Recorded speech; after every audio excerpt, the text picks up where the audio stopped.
시선이라는 주제 받았을 때 사실 너무 어려웠는데 그 건축을 벗어나도 된다고 하셨어요. 후쿠오카의 어떤 시내 주변부라든지 어떤 도시를 한 번에 읽을 수 있는 그런 공간들을 갔던 것 같아요. 그런 길들을 갔던 것 같아요. 건축 외적인 요소에서 재미있는 걸 좀 찾아보자. 도시의 어떤 흥미로운 시선을 좀 바라보자.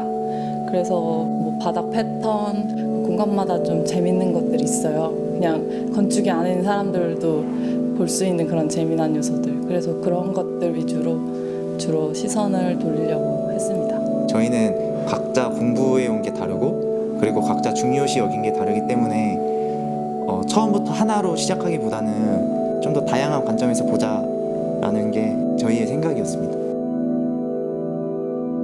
이번 주제가 어떤 시선이라는 키워드를 가지고 조금 우리가 평소 익숙하게 바라보던 그런 방식에서 조금 다르게 보자라는 취지였다라고 이해를 했기 때문에 우리가 간판 같은 경우에도 그 용도는 그 건물의 쓰임새라든가 가게 홍보를 위한 용도로서 가장 높은 곳에 그리고 많은 사람들이 볼 수 있는 곳에다가 위치하고 있는데 이것이 과연 역으로 우리가 간판을 숨기고 이를 과연 우리가 바꿔본다면 어떨까라는 이런 식으로 생각하면서 진행하였습니다.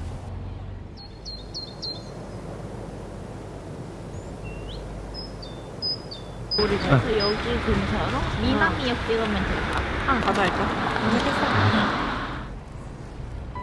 흔히 문하면은 그냥 건물 안으로 들어가기 위한 거잖아요. 근데 삶에 대입해서 생각해 봤을 때 흔히들 학창시절 때는 통과 의례라 그러잖아요. 그러면 이제 정말 사회인으로서 건축을 시작하는 그러한 문을 지나서 건축이라는 세계에 입성한 게 아닌가 이런 생각이 들더라고요. 그래서 이제 진짜 뭔가 새롭게 시작되는 거구나 이런 생각을 하게 됐습니다.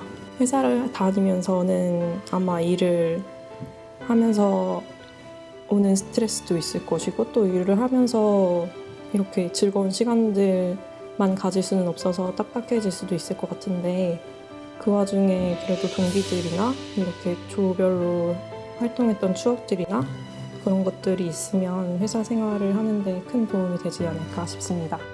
저는 좀 휴학 같은 거를 좀 안 하고 계속 학교를 다녔기 때문에 나를 볼 수 있는 시간이 좀 적었던 것 같아요. 저 자신에 대해서 나를 재평가할 수 있는 그런 시간이 없었는데 좀 4일이라는 어떻게 보면 되게 짧은 시간이었지만 그 시간 안에서 내가 이제 건축을 해왔던 그 순간순간들을 좀 떠올리게 되더라고요. 그래서 이제 과거의 순간들, 내가 프로젝트를 어떻게 했었나 그런 짧은 생각을 한 것만으로 해도 큰 의미가 있다고 생각을 합니다.